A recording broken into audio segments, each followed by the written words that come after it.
Om Sahana Bhavatu Sahano Bhulaktu Sahaviryam Karavavahai Tejasvina Vaditamastu Ma Vidvishavai. Om Shanti Shanti Shanti. Om.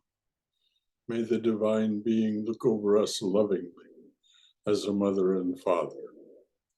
May the divine being support and nourish us as a mother and father. May we have the strength and skill to study together the art of spirituality. May no misunderstandings arise amongst us. Om, peace.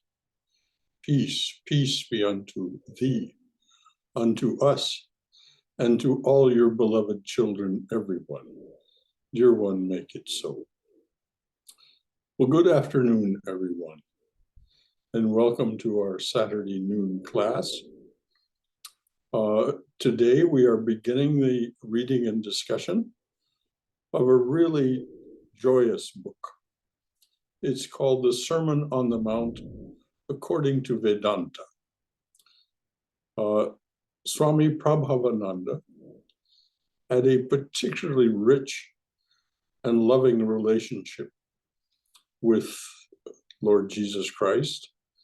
It was based not only on his own experience, but the experience with the order itself, and particularly with his master, Swami Brahmananda, who had a very personal relationship with Christ. So we'll read every word of this book right from the very beginning, because anything that the Swami saw fit to publish as part of the book deserves our attention. So with that, is there any comment or concern or question that you'd like to raise based on what we're about to do or what we have done in studying Swami Vivekananda's Christ the Messenger, or anything else that has to do with our study of the art of spirituality? Anyone at all?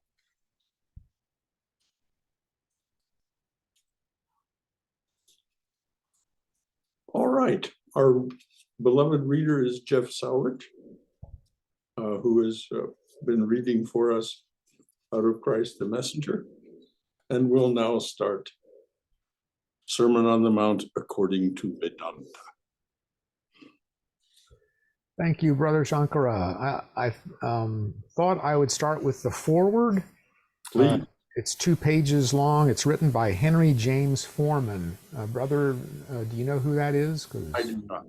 I do not. Yeah, he obviously was very close to the Swami, or would not have been asked to write this.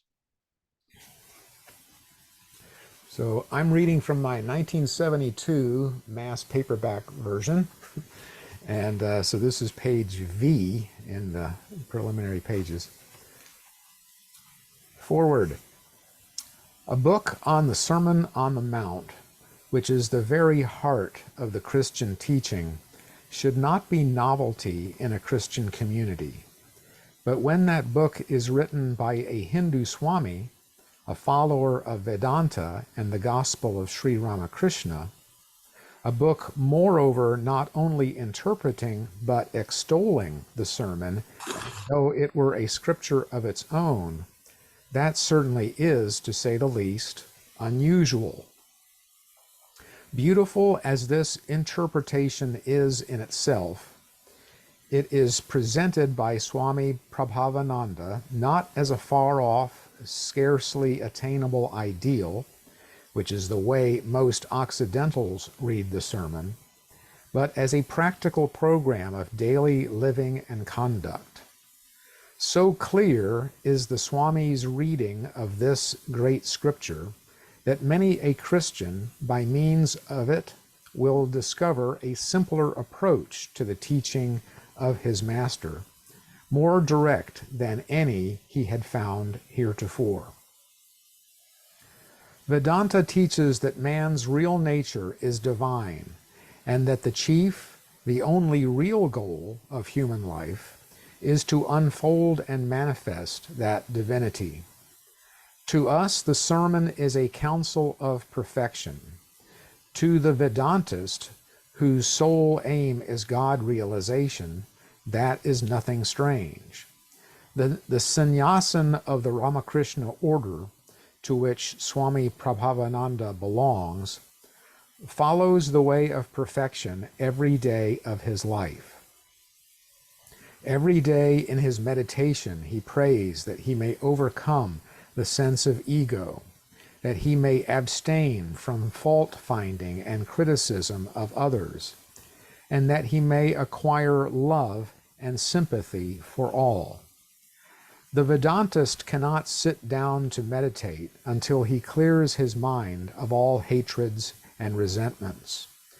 The literature of the Ramakrishna order, as for instance the Gospel of Sri Ramakrishna, the writings of Swami Vivekananda, and that priceless little book by Swami Prabhavananda, The Eternal Companion, are all filled with teachings similar to those of the sermon and other parts of our Bible. In the book of Exodus, we read that when Moses came down from the mount, and this is a quote, "Moses wist not that the skin of his face shone," end quote. I looked up the word "wist" because I was not familiar with it, and it means to know.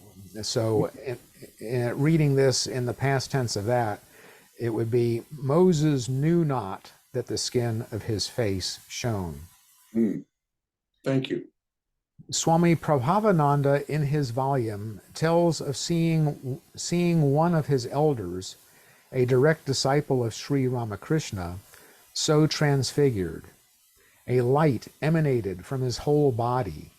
Not only did Swami Prabhavananda see it, but crowds of people in a temple lane where it occurred fell back in amazement and made way as the illumined holy man walked in complete absorption in the thought of God. Phenomena of that order are not confined to scriptures dating hundreds and thousands of years back. They can and do occur today. Religion is a continuing fact in human life. The prescriptions of the Sermon on the Mount can be and are lived today.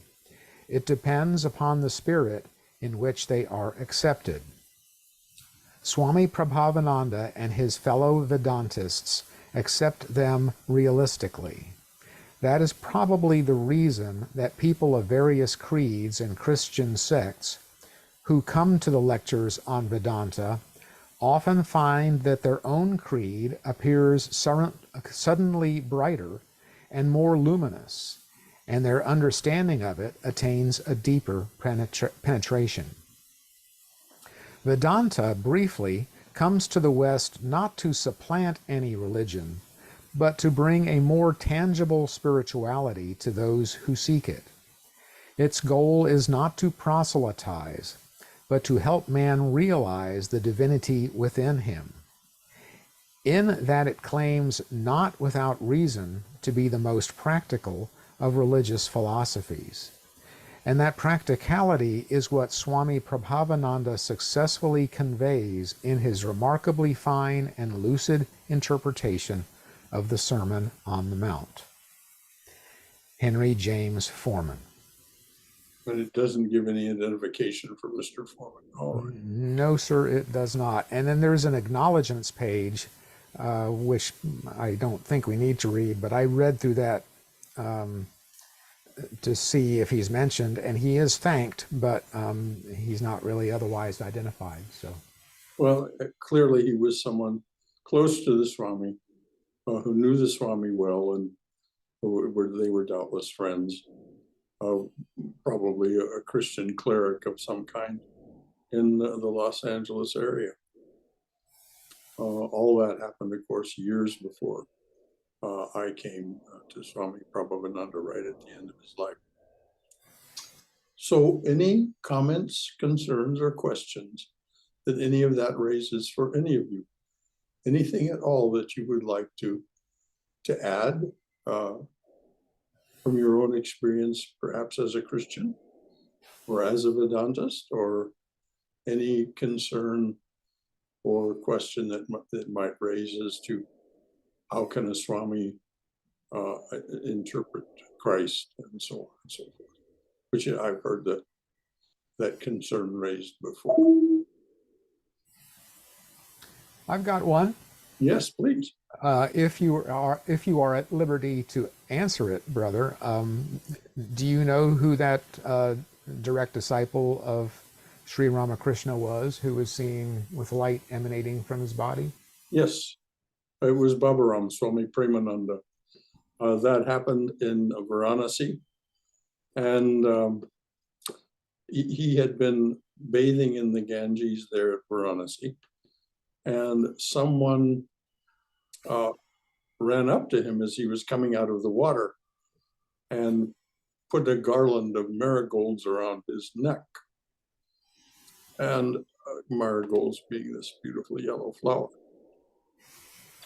And Swami Prabhavananda, who was carrying his towel and water pot, said to him, "Oh, Babaram, it makes you look so beautiful." Well, as he said that, the Swami Babaram, Swami Premananda, began to he wist not, he wist not, but his body began to shine. And so, as the Swami remarks, or Foreman remarks, based on the Swami's comments about it, crowds, there are always huge crowds in Varanasi. They fell back in amazement, and some prostrated on the ground, some began to pray. And as he came to the monastery gates, he was seen by the sentinel that was always at the gate to acknowledge who was coming. And he called to Swami Brahmananda, Swami Prabhavananda's teacher, his master, and said, "Oh, this is what's happening." And so Brahmananda called out to the monks that were in the compound, "Oh, throw open the gates and gather round and celebrate Babaram as he comes through the gates." And so that happened. They were all chanting Jai Shri Ramakrishna Jai Ma as he came through the gates. And as he did, Babaram took the garland from his own neck and put it around Brahmananda's neck. And that's the end of the story as it was told to us by Swami Prabhupada. But it was a beautiful, beautiful moment. And it's true that when Babaram Premananda began to emanate light in this way, he was not aware of it himself until, and how much he even acknowledged the reaction of others was never said in my presence in any case. Whether he even knew about it, or whether he was so absorbed in the thought of the divine that was producing this reaction that he didn't really notice what was going on around him. So that's the answer to your question. Thank you. I had a feeling you knew the answer. Swami Prabhavananda told it to us. And it is in that book that Foreman mentions. I think he calls it that charming little book, The Eternal Companion. The story is told in that book. And I can recommend anyone of you who is interested in Swami Prabhavananda and his teacher, Swami Brahmananda. The book, The Eternal Companion, is about Brahmananda, who Swami Prabhavananda says always comes with an incarnation of God. and so was one of Christ's direct disciples also. This is what Swami Prabhupada said. I have no independent knowledge of which of the direct disciples it was, because if the Swami ever said it, it wasn't said in my presence. But he did say, I do recall him saying, and it's said in the Eternal Companion book, that Brahmananda, Rakal Maharaj, comes with each of the incarnations. Was one of Rama's brothers, a relative of Krishna's, and so on. I've heard how wonderful that book, The Eternal Companion, is, and it's on my list. Just haven't gotten it yet. Well, I just can recommend it to anyone. It's been so many years since I read it that I can't tell you much in detail, but just that complete agreement with Foreman's characterization of it is charming. Though it doesn't seem like a little book to me. By that he means it isn't a great, 400-page tome. It's short of 200 pages, I'm sure. Anything else from anyone? Brother Shankara, I found out through Mother Google about Henry James Foreman. He's Russian, born in 1879, and he was a New York Times reporter and also correspondent for New York Sun magazine. That was a long time ago. Oh, my. Yeah, he was reporter and staff correspondent for New York Sun and news editor for Literary Digest. And he was the author of many books and made movies. And that's about his background. Oh, my. Yeah. The movie part of it is doubtless where he came in contact with Swami Prabhupada, because so many people in Hollywood were close to. Yeah, and I have another comment here. This book is wonderful. I have read it before. Like you said, I don't remember everything. It's a book to perfectly understand religion, Hinduism, Christianity, Buddhism, and true meanings of all the religions. But I'm glad we're reading it again. And there is good comment here on the page 2. It says, every day in his meditation, he prays that he may overcome the sense of ego, that he may abstain from fault-finding and criticism of others, and that he may acquire love and sympathy for all. The Vedantist cannot sit down to meditate until he clears his mind of all hatreds and resentments. I think those are very profound statements for all of us who are in the journey of meditation and trying to reach higher realms. Amen, dear. Thank you for all of that. And thank you for looking up Foreman. My assumption was incorrect. He was not a cleric, but he certainly was a very good writer, and we see why. He was a reporter for some of the most important news organs of the time, and continues to be. They continue, particularly the New York Times. So wonderful. Thank you for your diligence. And thank you, Brother Shankara. You are welcome. So anything else from anyone about what we've been discussing, or anything else that is of interest or concern to you?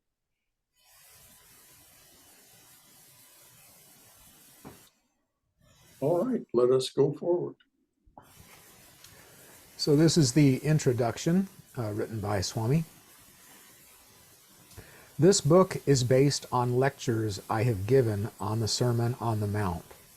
The lectures have been revised and expanded to cover teachings not previously commented upon. To me, the Sermon on the Mount represents the essence of Christ's gospel, and it is printed here in its entirety as it is set down, so that Christ's words may be read in sequence and the unity of his message may be clearly seen. I am not a Christian. I am not a theologian. I have not read the Bible interpretations of the great Christian scholars. I have studied the New Testament as I have studied the scriptures of my own religion, Vedanta. Vedanta, which evolved from the Vedas, the most ancient of Hindu scriptures, teaches that all religions are true inasmuch as they lead to one and the same goal, God realization. My religion, therefore, accepts and reveres all the great prophets, spiritual teachers, and aspects of the Godhead worshipped in different faiths, considering them to be manifestations of one underlying truth. As a young monk, I dwelt in close association with most of the monastic disciples of Sri Ramakrishna, the founder of the order to which I belong. These holy men lived in the consciousness of God and taught us the methods by which one may reach the ultimate and blessed state of mystic union, samadhi, as it is called in Vedanta. Not only taught them, but actively passed them on by touch. They would give the gift of samadhi to the younger monks. In those days, they had that power, and the young monks were expected to make it their own, so that they could then pass it on themselves. But they were given that gift of being able to attain transcendental consciousness without spending a lifetime gaining that status. And of course, it was what a tremendous gift. And so this is why Swami Prabhavananda was regarded by all who assessed him with a clear eye. He was regarded as a realized soul. And when I mentioned that the Swami was well known in Hollywood, I mean, one of his close disciples was Greta Garbo. Greta Garbo was very, very close to the Swami. This was, of course, years before my time there. But this story was told, and it was told by Swami Prabhavananda's right-hand person, a nun named Anandaprana. Greta Garbo once came to the Swami's room and said to him, "Swami, I have decided I will live in the monastery." And that is become a renunciate. And the Swami was startled and said, "Well, Greta, you must realize the monastery is for men." And she said, "Oh, Swami, it's all right. I will wear trousers." This is said to be a true story. And when Swami Prabhavananda passed away in July of 1976, Greta Garbo took a flat in an apartment near the New York East Side Center and spent the rest of her time studying there with the Swami Adishwarananda, who was the head of that center.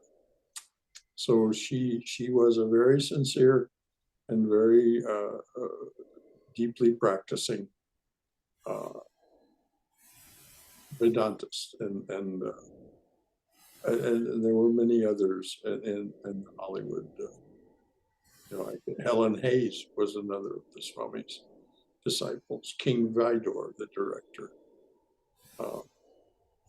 So this is this collection of, and many people. The people who were associated with the Swami in Hollywood were told by their professional managers, "Don't say anything about this to anyone. People will think you were a member of some weird cult and think you're kind of crazy and won't hire you." So most of the people who were associated, like Christopher Isherwood, was very vocal about the fact that he was, Swami Prabhavananda's friend and colleague. And he was, because of his homosexuality, he was known in Hollywood as Lord Isiwu. and they're made fun of by many people, and probably not hired by some because of his association and close cooperation with this. So anyway, that's the story as I understand it. I actually met Isherwood, and he was quite a remarkable man. Thankfully, times have changed a little bit as far as precautions like that. Yes, yeah, exactly. Now it would be a badge of honor to be associated with such a stellar personality as Swami Prabhupada. Brother, when samadhi is conferred on a disciple through a touch, is that referred to as Shaktipat? I've heard that name used Yes, in other traditions. that isn't a term that is used in the Ramakrishna order. It's a term from the Shakta tradition, the Kashmiri Shaivism and Shakti, the Kala Shakti tradition. And but that is, the answer is yes, but it isn't. They just speak of it as conferring the transcendental consciousness. But yes, Shaktipat is the I see technical term. Right, and it's pretty much the same thing. It's just It is the same. that word is not used in our tradition. Yeah, it's used primarily by the great women saints who confer it, usually by a hug, sometimes by a touch, like Amma.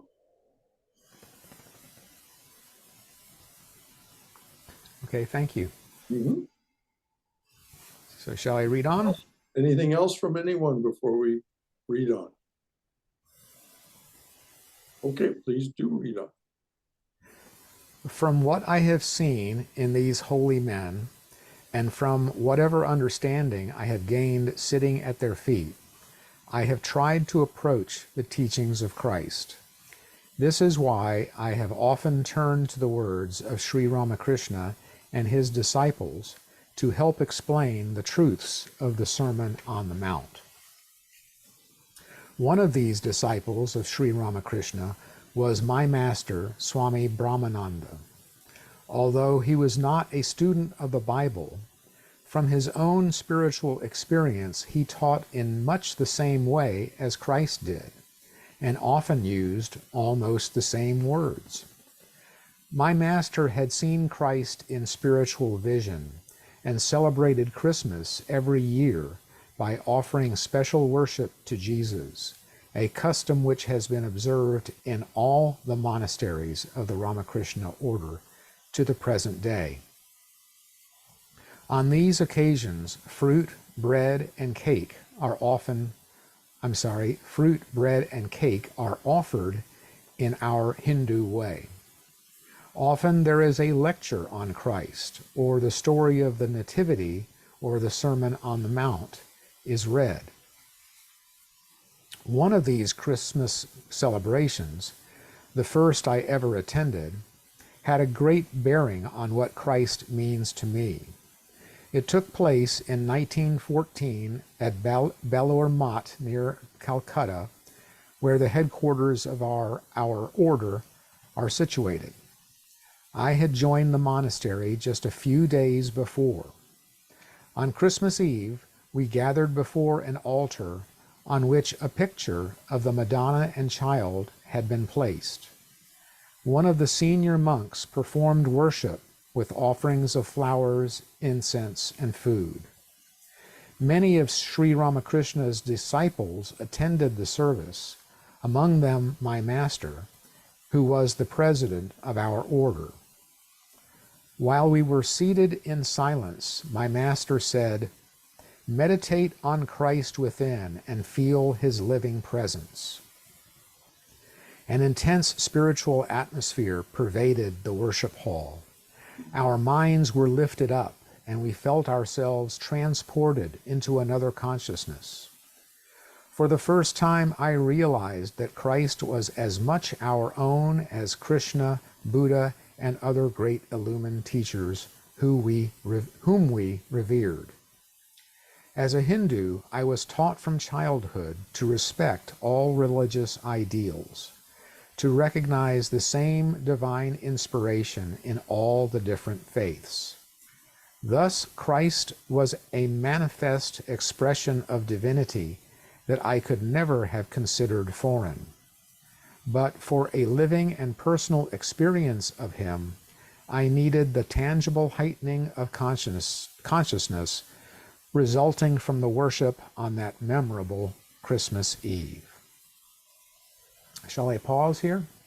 Just for me to say that Brahmananda and Swami Turiyananda, who was seated next to him, actually had a 30-minute conversation with Christ at that time.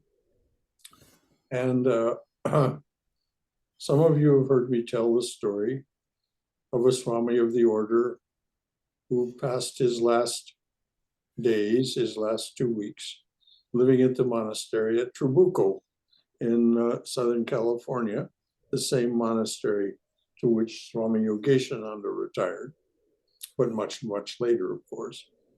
Swami Bhadrananda had come to the order and remained for all of his life a Christian. At the end of his life, the last 10 days of his life, he was bedridden and needed an attendant.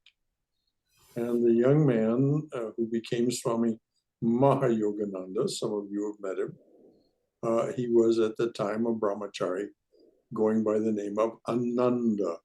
And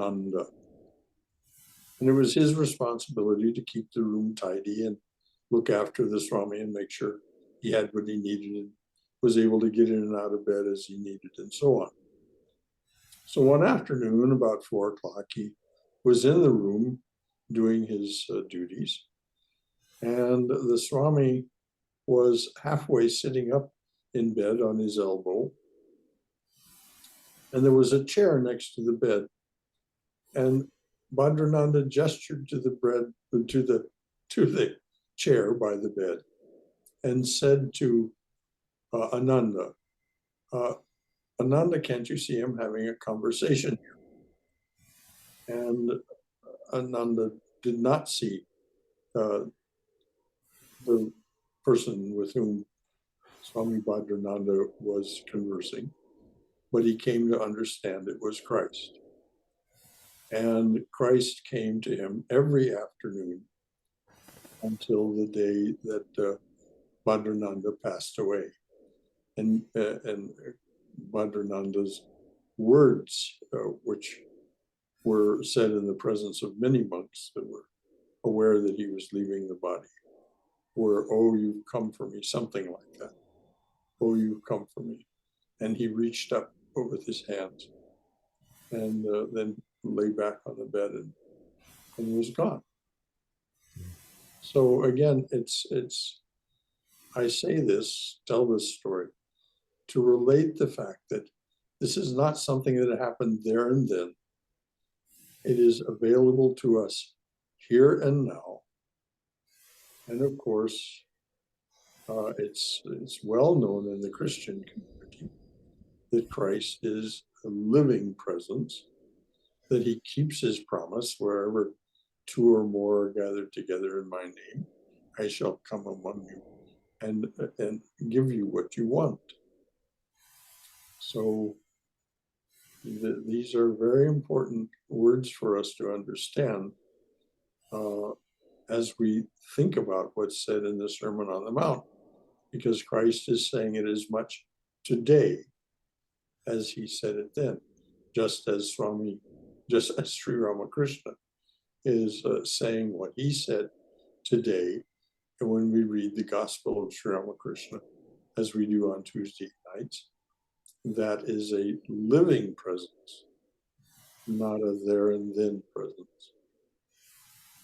Thanks for offering the opportunity to make some comment, Jeff. Anything else from anyone? Shankaraji, I missed the Yes. name of that Swami. Who is that being served by Mahayogananda? His name was Bhadrananda. Bhadrananda. Bhadrananda. That was it. He was served by Mahayogananda. You can still, Mahayogananda's around. Yes, If you're yes. in Hollywood, you can talk to him about this. He'll be happy to tell you the story. Wow. It was a very joyous period for him to think of himself. Well, first to serve such a great and noble soul as Bhadrananda was.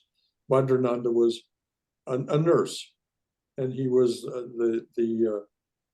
the night nurse for Swami Prabhavananda at the end of his life. Swami had a day nurse, a woman. Both of these people were registered nurses. Bhadrananda was a registered nurse. He'd served in the military as a nurse. The day nurse.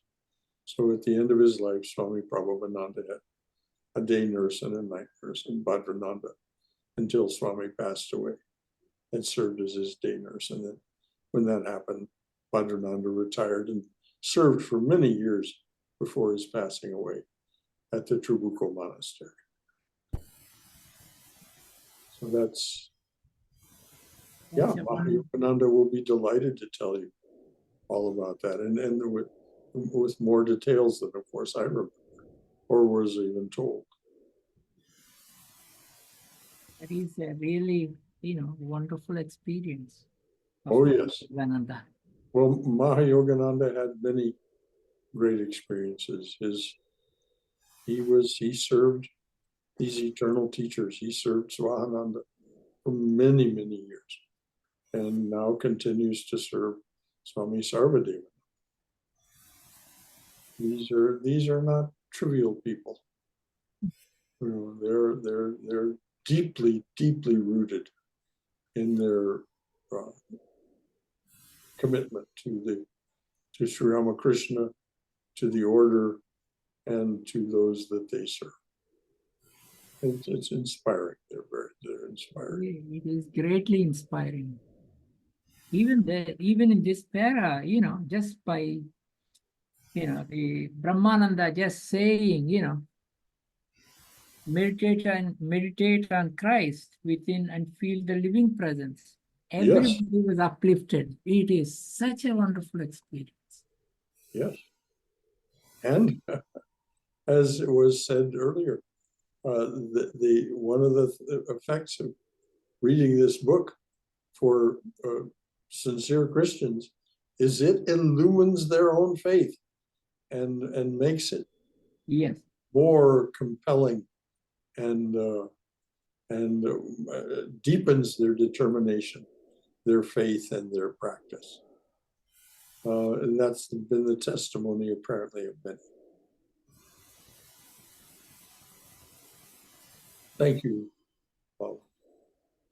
Actually, I was reading in Bhagavad Gita, and the Swami says, even when Sri Rama came to this thing, only 12 rishis knew about him, who he was.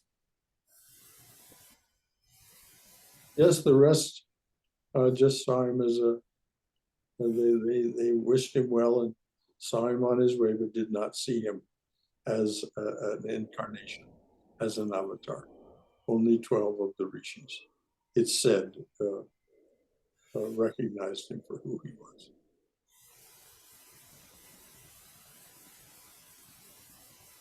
Yeah, this is the thing for us. Let us recognize what it is that we are in the presence of. Sri Ramakrishna has not gone anywhere. He did. He went in the next room. Yeah. Could I make a comment on what's been read and said a couple of times about, this illumining the faith and strengthening the faith of Christians who read this. I have also heard from more than one person over the years who've read this book that it brought them back to their Christian faith, that they had just kind of, put it aside mostly because they were frustrated with the particular church or community that they'd been in. And nobody was really explaining what was important about what Christ said. So, yeah, and I had that feeling. I had that experience myself. Wonderful. Thank you for sharing.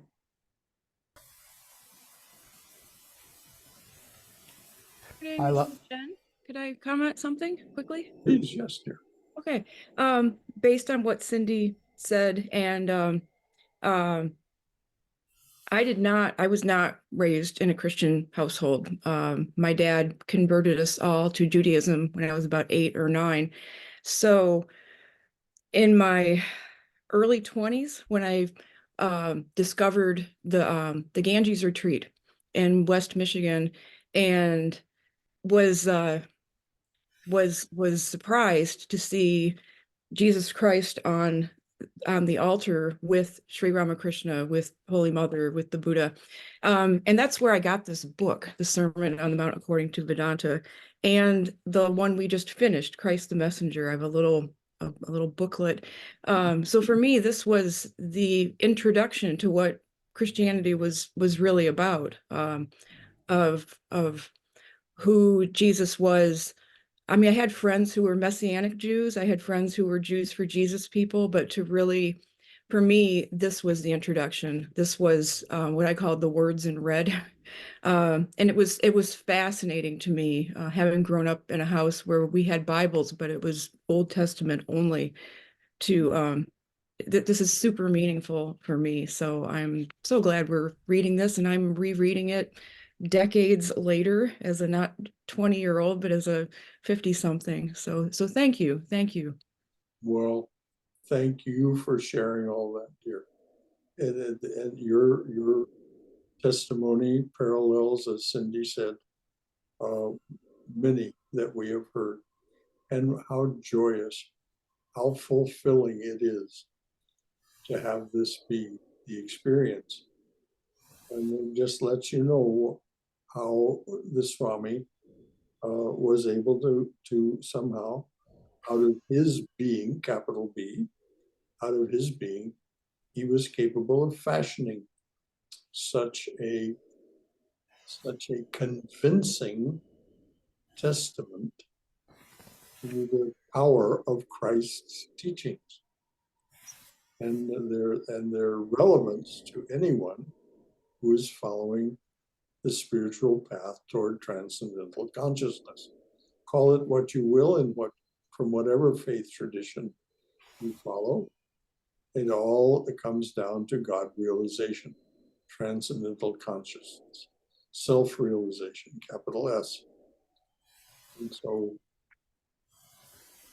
we have all of these wonderful stories that surround the book, and then we have the book itself. And so grand and glorious are these moments that we spend together, hearing and discussing these things. Anything else before we read on? Shankaraji, I have only one comment. Yes, dear. You are so blessed. You are able to serve Swami Prabhavananda. Yes. It is such a wonderful thing. Not just Swami Prabhavananda, but Swami Swahananda, and now Swami Sarvadevananda. Not this Sunday, but tomorrow, but the following Sunday, I will be giving a talk and the title of the talk is Memories of the Eternal Teacher. The years that I've been able to spend and the ways that I've been able to serve Swami Prabhavananda, Swami Swahananda, and now Swami Sarvadevananda. So thank you for those kind words, dear. it is so wonderful because you served the Swami, a direct disciple of Ramakrishna. Yes. That is Exactly. which is- And that fills my heart every day. That is a truth that begins my every day. That recollection. And closes every night, come to that. Mm. Thank you. Bob. Anything else from anyone?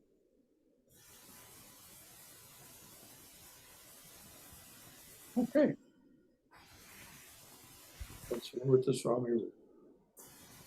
An intimate spiritual connection between Christ and my monastic order has existed for many years, beginning with its founder, Sri Ramakrishna, who was accorded divine worship during his lifetime, and since his passing away in 1886, has received growing recognition in India as an incarnation of God. Of the many great saints and illumined teachers in the history of Vedanta, Sri Ramakrishna expressed in his life to a greater degree than any other teacher the idea of religious universality and harmony. Not only did he undergo the disciplines of divergent sects within Hinduism, but those of Mohammedanism and Christianity as well. Through each religious path, he achieved the supreme realization of God, and thus was able to proclaim with the authority of direct experience, so many religions, so many paths to reach one and the same goal. It was about 1874 that Sri Ramakrishna interested himself actively in Christianity.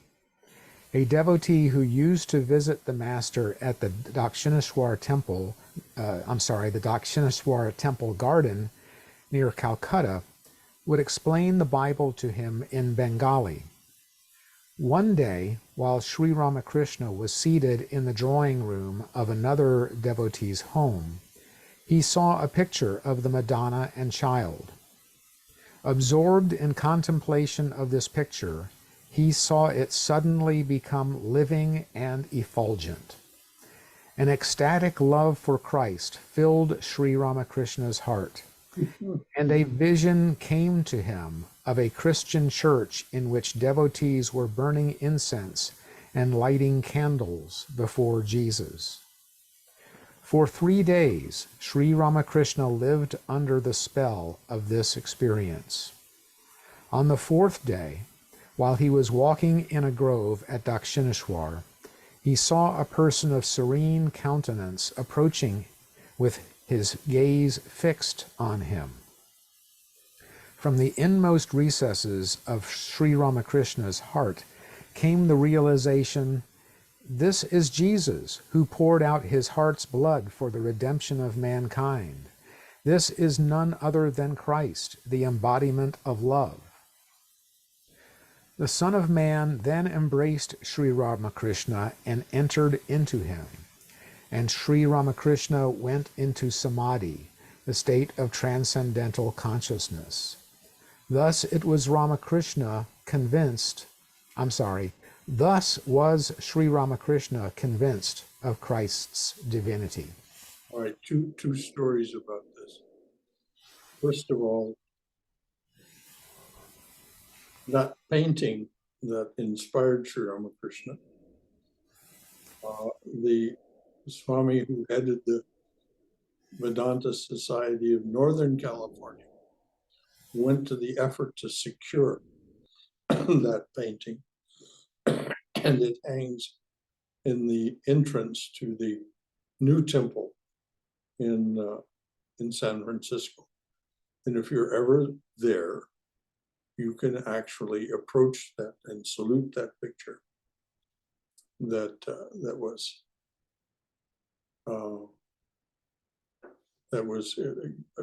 purchased by the Swami and brought to San Francisco. what a treasure that it did not become lost.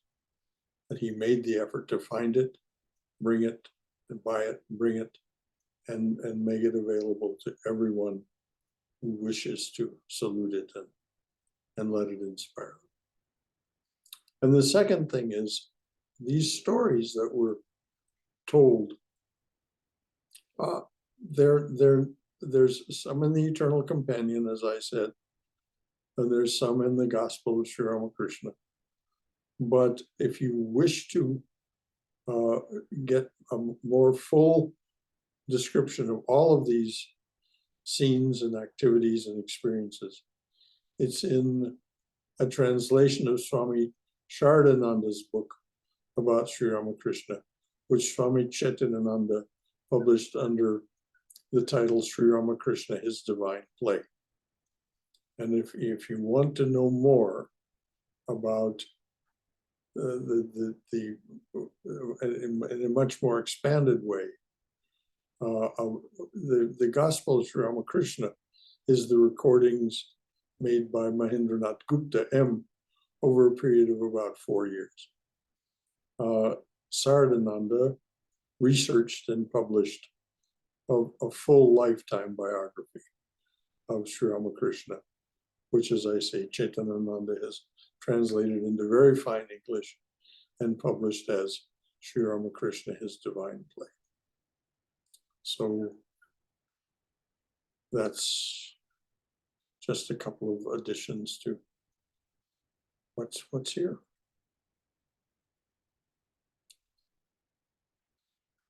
Anything else before Jeff reads on? All right, Jeff, please read it. Okay, just to let you know, brother, we have about 8 minutes left, and we have 2 paragraphs to go, so I think that's going to work out pretty well. Well, that sounds like a perfect sequence. Shortly after Sri Ramakrishna's death, 9 of his young disciples gathered on a winter night before a sacred fire to take their vows of formal renunciation. Henceforth, they were to serve God as monks. Their leader, the future Swami Vivekananda, told his brothers the story of Jesus' life, asking them to become Christs themselves, to pledge themselves to aid in the redemption of the world, and to deny themselves as Jesus had done. Later, the monks discovered that this evening had been the Christian Christmas Eve, a very propitious occasion for their vows. Thus, since the early days of our order, Christ has been honored and revered by our Swamis as one of the greatest of illumined teachers. Many of our monks quote Christ's words to explain and illustrate spiritual truths, perceiving an essential unity between his message and the message of our Hindu seers and sages. Like Krishna and Buddha, Christ did not preach a mere ethical or social gospel, but an uncompromisingly spiritual one. He declared that God can be seen, that divine perfection can be achieved. In order that men might attain this supreme goal of existence, he taught the renunciation of worldliness, the contemplation of God, and the purification of the heart through the love of God. These simple and profound truths, stated repeatedly in the Sermon on the Mount, constitute its underlying theme, as I shall try to show in the pages to follow. Signed, Swami Prabhavananda, July 1963.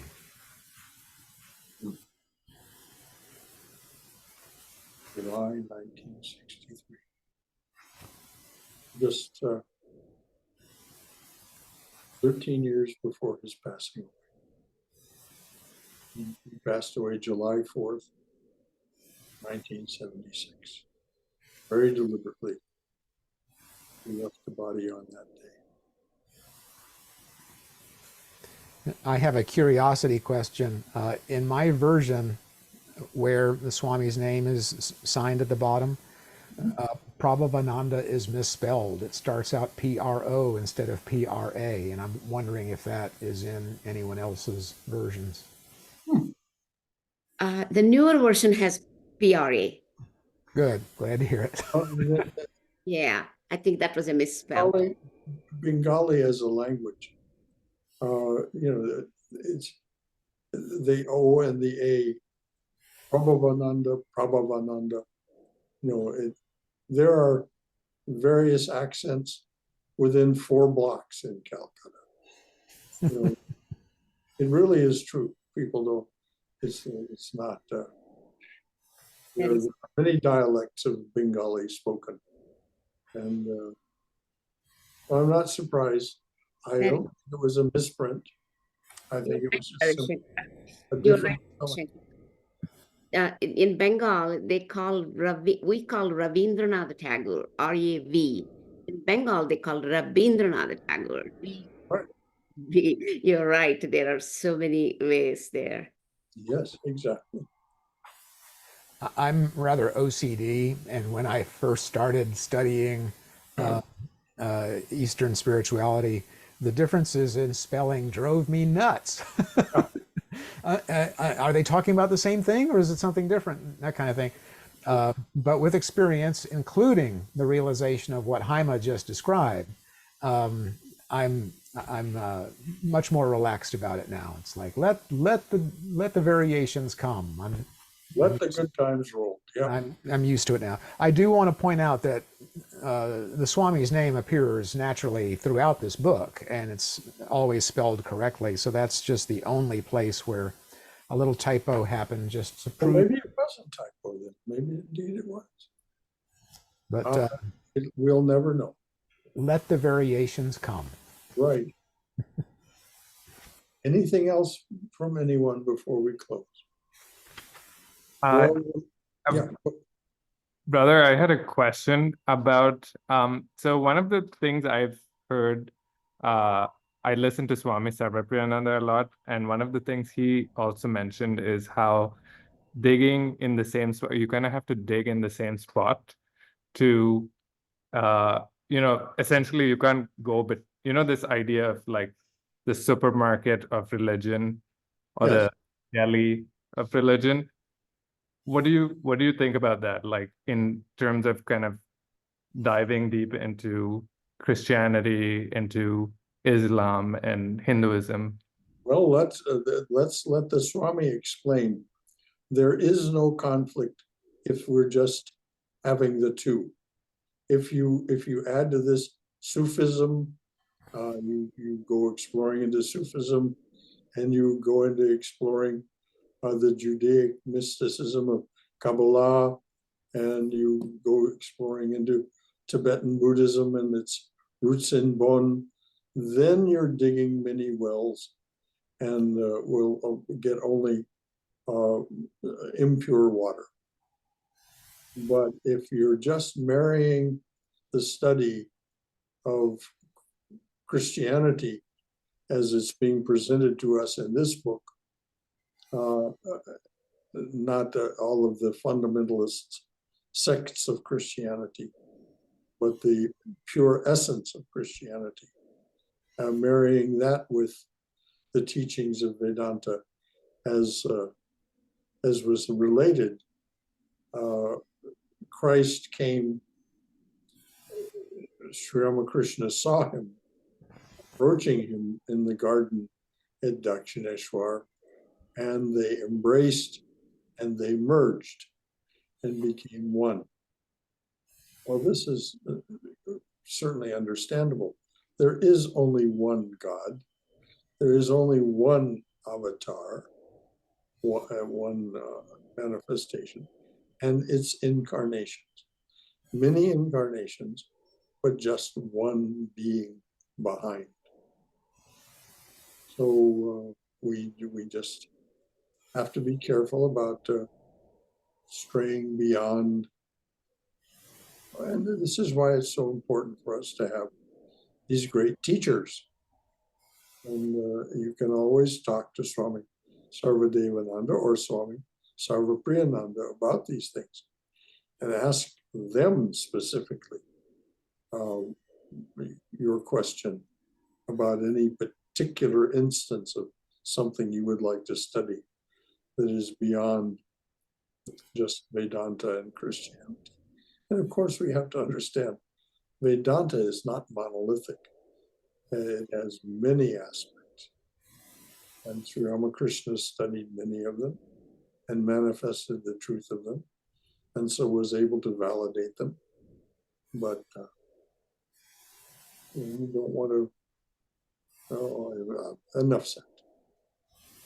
Brother, wasn't it Sri Ramakrishna who said that it's better to dig one deep well than several shallow ones? Oh yes, he did indeed. And of course, it's not a new idea with him. Sri Krishna alludes to it in Bhagavad Gita as well. Stick with me. Just stick with me in what I'm teaching you, and don't be. Anyway. He also, Sri Ramakrishna gave another metaphor that, go deep, for a woodcutter. He says, he was just cutting the wood in the superficially, but he said, go deeper. So he went, the story is, the woodcutter went inside deep into the forest, and he saw the sandalwoods, and then he saw a gold mine, and then he saw a diamond mine. Yes, right. So that's a wonderful, Yes. Brother Shara, it's Michaeli. I just wanted to say that's beautiful about you mentioning Ramakrishna saw Christ and they merged as one, because to me, it's the meeting of the East with the West and oneness. So, Yes. thank you. Thank you, Michaela. Yes. And what Balakrishna just mentioned, this story that Sri Ramakrishna told. Yes, that parable is very profound. Keep going deeper. The deeper you go, the more you find. Until you find, as Sri Ramakrishna says, you come at last to the jewel of love, which is the transformative power of the love of the divine. And nothing else signifies at all. That is so hypnotic and so beautiful. This is what we're told. And it's said in so many different ways by so many different teachers. And we'll hear it from Christ as well. Anything else from anyone? Thank you, everyone, for all of this. This is exactly what it means to have a class. It's exactly what it means to study the art of spirituality together. And it is exactly what is meant by being a congregation, a sangha. So worshipfully and gratefully, I bow down to you all. And please listen in tomorrow morning. You can find the details of what will be talked about by Clarice on the website and in the newsletter, with language of nonviolent communication, loving communication, how to be with one another in communication in such a way that gets you what you want and need without having to demand it. So it's sweet. And then, as I said, on the following Sunday, memories of the great teachers that I've known. And then the following weekend, of course, we have Swami Yogatman, which again is, we talk about an exemplification of someone who has come to embody all of these teachings that into a kind of saintliness that is, of course, unique to himself, but is a glow in which you can literally bask and get yourself a suntan of spirituality. Anything else from anyone? All right. Jai Shri Guru Maharaj Ki Jai. Durga, Durga, Durga. May we be safe. May we be healthy. May we be cheerful. May we have peace of mind. And may we go forward understanding that that divine being introduced to us as mother and father in the prayer that opens these sessions, that divine being as mother and father holds us in a loving and protective embrace. Jai Shri Ramakrishna Jai Ma, Jai Yesu Deva, Jai Yesu Deva, Jai Yesu Deva, Jai Maria, Jai Maria, Jai Maria. Anything else from anyone? All right, dears, until the next time we meet, what a joy. May we be together at the earliest possible opportunity.